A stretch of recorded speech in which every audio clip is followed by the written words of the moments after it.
కన్నా తక్కువ విలువ గల కరెన్సీ ఉన్న మరో దేశం వియత్నాం. అద్భుతమైన ప్రకృతి రమణీయత ఈ దేశం ప్రత్యేకత. ఇక్కడ మన రూపాయి విలువ 287 రూపాయల 68 వియత్నామీస్ డాంగ్లతో సమానం. 1 లక్ష రూపాయలు మన ఇండియన్ కరెన్సీ అక్కడ 2,87,00,000 రూపాయల వియత్నామీస్ డాంగ్లతో సమానం. ఈ డబ్బుతో వియత్నాంలో మన పర్యటన నల్లేరు మీద నడకల ఏ ఆర్థిక ఇబ్బందులు లేకుండా నడిచిపోతుంది.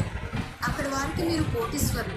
వియత్నాం నగరాల్లోని వీధుల్లో నడుచుకుంటూ వెళ్తుంటే ఎలా ఉంటుందో ఒకసారి మీరు ఊహించుకోండి. సూపర్ ఫీలింగ్ కదా. అక్కడి నుంచి మరో దేశం వెళ్దాం. సుందరమైన సముద్ర తీరాలు, అత్యంత ప్రాచీనమైన దేవాలయాలతో అలరారే ఇండోనేషియా దేశం పర్యటన ఆహ్లాదకర అనుభవాన్ని మిగిలిపోయేలా మనకు చేస్తుంది. ముఖ్యంగా అక్కడి బాలి ద్వీపానికి చాలా మంది భారతీయులు అనేది వెళ్తూ ఉంటారు. బాలి ద్వీపం పర్యాటక కేంద్రంగా పుణ్యస్థలంగా ప్రత్యేక స్థానం సంపాదించుకుంది. 90% హిందువులు నివసించే ఈ ప్రాంతంలో వాతావరణం చాలా భిన్నంగా ఉంటుంది. ఇక్కడ కేవలం 2